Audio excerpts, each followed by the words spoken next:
The Mitsubishi Triton has been a very good value four-wheel drive ute in the segment for quite a while now. It might not be the best outright in many areas, but in terms of bang for buck, this has always been one of the better choices. But time does move on. This ute is getting a little bit old these days, and there are some new competitors in the segment that compete with the Triton on its turf, and that is towards the lower end of the price range and in that bang for buck territory.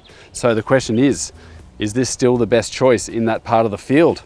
Well, there's one way to find out. Let's take this Triton for a drive and see what it's like inside as well. The Mitsubishi Triton range comes with a starting price of $30,740, and that's for a base specification two-wheel drive single cab model. A four-wheel drive twin cab starts at $41,440. The GSR, like we have here, is the most expensive of them all, and it costs $56,940 before on-road costs. And while the Triton has long been the value choice of the range, Mitsubishi's choice to increase price quite significantly, which includes removing any drive-away deals, has eroded that somewhat. And when you include the bull bar, floor mats, tub liner, tow bar and brake controller of this test vehicle, you're looking at a vehicle with a drive-away price of $65,997 in New South Wales. Under the bonnet is a 2.4 litre turbo diesel four-cylinder engine, and that makes 133 kilowatts and 430 newton meters. That runs through a 6-speed automatic gearbox with Mitsubishi's Super Select four-wheel drive system. The Triton carries a 3.1 tonne braked towing capacity and a payload of 901 kilos.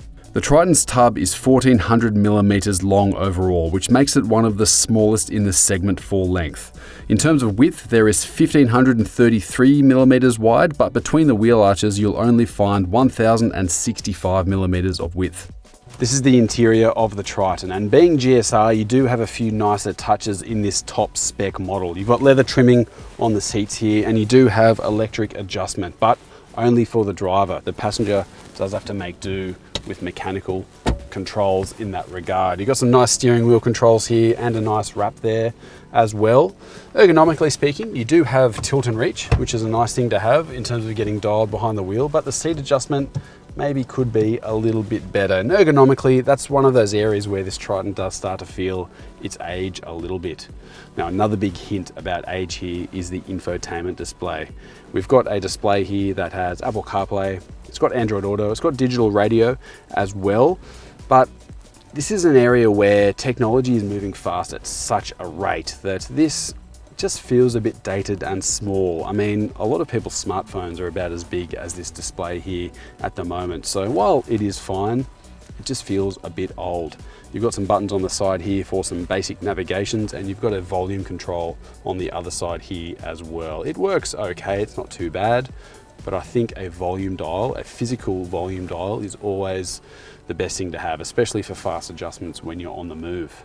Now you've got climate controls below there, move further down here, and you've got an aftermarket brake controller in this Triton, your diff lock controls, and of course you've got some heated seats in this. You've got high and low functions on there, that's for GSR specification, 2 USBs and a 12 volt power outlet there.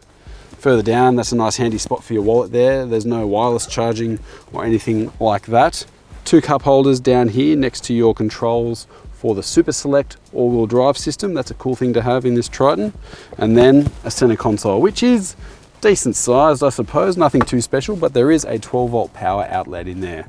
So all in all, a little bit of an oldie, a little bit of a goodie as well, but you have to say this thing is starting to feel its age. Here is the second row of the Triton, and the first things to talk about in terms of overall space, legroom is decent. It's not particularly good, and it's worth pointing out here that that's my driving position up front, and I do generally sit fairly close to the wheel. So someone else up front there will probably have their seat a bit further back, and I'll likely be touching my knees against the back of the seat there, which isn't great. Headroom is pretty good, and you'll notice here you've got some air vents. So Mitsubishi have done a pretty cool trick here with this Triton. They don't have rear air conditioning controls, but they've got this sort of air distribution system, I suppose you could call it. Air vents up in the roof, that draws air from the front of the cabin and puts it into the back here. So it's not an air conditioned back here, but you do get a bit of air moving around. So I think it's good enough to help this Triton out once again being a little bit older in the segment. You've got a little bit of storage here. There's a couple of 12 volt points as well hiding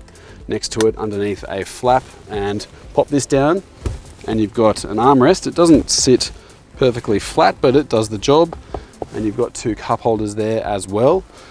The seating position is also a little bit flat and the back is a bit upright as well. So once again, it's fine, it does the job. This is a Triton that once upon a time was very good for the segment and quite average, but this is a segment that's moving forward pretty quickly. So you'll find other dual cab utes have a bit more space and comfort in the back here. So once again, this is perfectly fine, but not as good as others. The Triton's 2.4 litre turbo diesel engine might not look the best on paper, but truth be told, when you're driving it, it's not too bad. It's certainly no rocket ship and it's not the fastest in the segment by any means, but for the application, this feels good. It's actually quite torquey across the range. It doesn't feel like it has any flat spots in terms of power delivery.